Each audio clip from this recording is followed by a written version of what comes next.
দেখছেন ASR news. লোকপ্রজ্ঞা Andi চর্চা কেন্দ্রের উদ্যোগে বড়ুয়া ব্লকের বড় কাপসা প্রাথমিক বিদ্যালয়ে বিনামূল্যে চক্ষু পরীক্ষার আয়োজন করা হয়।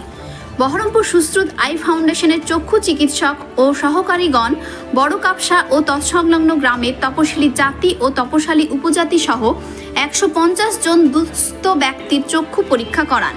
তাদের বিনামূল্যে ঔষধ দেওয়া হয়। 14 জন পুরুষ ও মহিলার ছানি অপারেশনের প্রয়োজন। তাদের জুলাই মাসের 4 তারিখ বহরমপুর সুশ্রুত হাসপাতালে বিনামূল্যে চক্ষু ছানির অপারেশন করা হবে। লোকপ্রজ্ঞার এই সেবামূলক কাজে খুশি এলাকার জনগণ।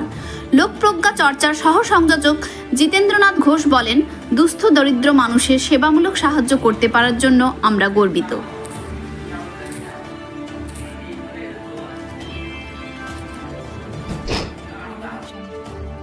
বড় কাপসা প্রাথমিক বিদ্যালয়ে আমরা একটা চক্ষু শিবিরের আয়োজন করেছি।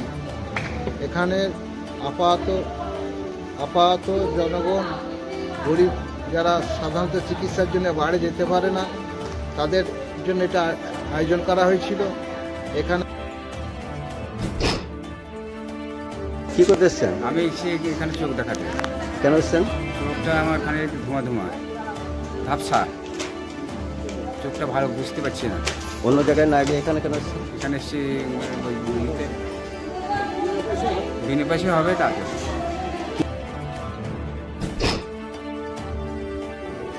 চোখ দেখাতেছিলাম। এখানে এসেছিল কেন? চোখের দেখাতেছিলাম, চোখ দেখা। ডাক্তারের কাছে না গিয়ে এখানে এলে? এখানে বিনা পয়সায় বললো, ওই জন্য এসেছি। কোনো পয়সা লাগলো কি দেখাতে? পয়সা লাগেনি তো।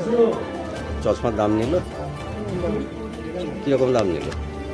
বাজারের যা বটে তা একটু কম নিয়েছে। আচ্ছা, এই ক্যাম্পটা করার ক্ষেত্রে কি তোমাদের উপকার হয়েছে? হয়েছে তাই। হ্যাঁ, হয়েছে। কি নাম তোমার? সরকার।